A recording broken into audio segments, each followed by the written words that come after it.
Betapa dahsyatnya makanan haram. Kisah dari Syekh Abdullah Al-Madaniyah.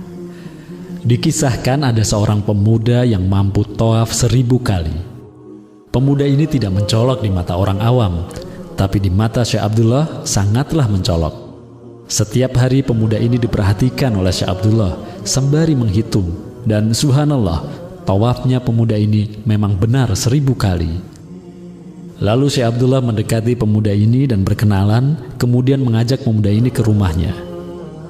Pemuda ini seorang yang alim, tidak curiga, ia selalu berhusnuzon kepada Syekh Abdullah.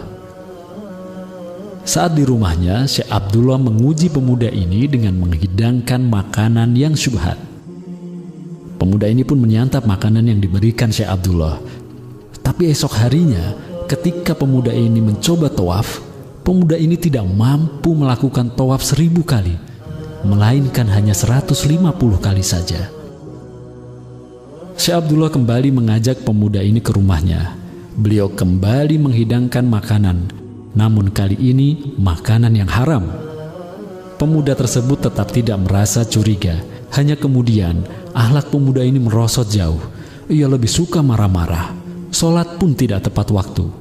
Ketika pemuda ini mencoba tawaf, ia tidak mampu tawaf 1000 kali atau 150 kali. Ia hanya mampu melakukan tawaf 3 kali, dan itu pun sambil malas-malasan. Syekh Abdullah pun mendekati pemuda ini. Kali ini bukan menguji pemuda tersebut, melainkan mengobati pemuda tersebut dengan memberikan makanan yang halal.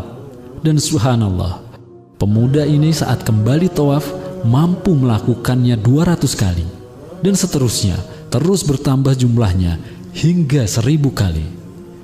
Akhirnya Syekh Abdullah berkata kepada pemuda tersebut, "Wahai hamba Allah yang soleh, maafkan aku. Sesungguhnya aku ingin mengujimu karena rasa kagumku kepadamu yang mampu tawaf 1000 kali."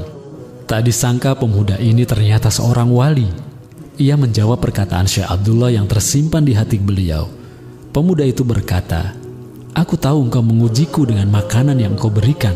Demi Allah, ayahku tidak pernah memberikan kepadaku rizki dari perkara yang syubhat, apalagi haram."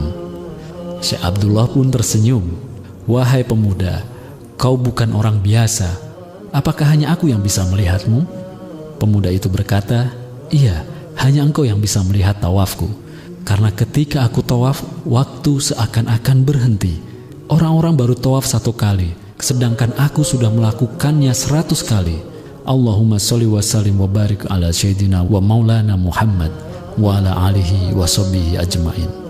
Ingatlah, rizki yang tidak jelas asal-usulnya, yang masuk ke perut atau yang kita pakai, dapat mempengaruhi kualitas ibadah kita. Tubuh kita akan menjadi malas, dan akhlak kita pun dipastikan akan merosot.